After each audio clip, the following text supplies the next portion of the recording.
পশ্চিমবাংলার সাধারণ মানুষ গরিব, সরকারের কাছে টাকা নেই, কিন্তু কিছু মাফিয়া সরকারের মদতে এত বড় হয়ে গেছে, সরকারের চেয়ে বেশি ধনী হয়ে গেছে।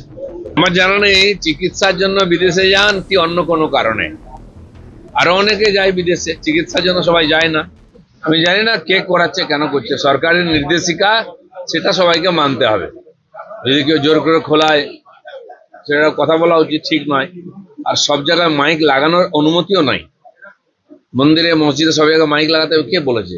যখন এই ধর্মের কাজ শুরু হয়েছে, ভগবান এসছেন, প্রফেটরা এসেছে, তখন থোড়াই না মাইক ছিল। সেই জন্য অন্যের ডিস্টার্ব না হয়, সেই জন্য সাউন্ড কন্ট্রোলে থাকা উচিত। এটা সরকার বলেছে, সেটাই সবার মানা উচিত। পশ্চিমবাংলার সাধারণ মানুষ গরিব, সরকারের কাছে টাকা নেই, কিন্তু কিছু মাফিয়া সরকারের মদতে এত বড় হয়ে গেছে, সরকারের চেয়ে বেশি ধনী হয়ে গেছে।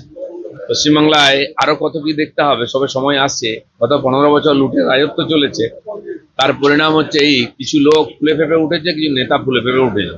তদন্ত চলছে, সবই বেরোবে। আমার জানা নেই চিকিৎসার জন্য বিদেশে যান কি অন্য কোনো কারণে। আরো অনেকে যায় বিদেশে চিকিৎসার জন্য, সবাই যায় না।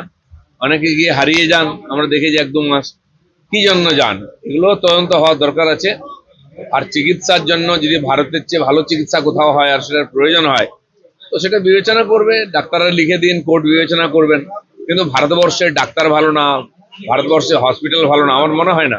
আশপাশের বিভিন্ন দেশের লোকেরা ভারতবর্ষে চিকিৎসা করাতে আসেন, আর আমাদের মতো সাধারণ কোটি কোটি মানুষ তারা এখানকার চিকিৎসায় সুস্থ আছেন।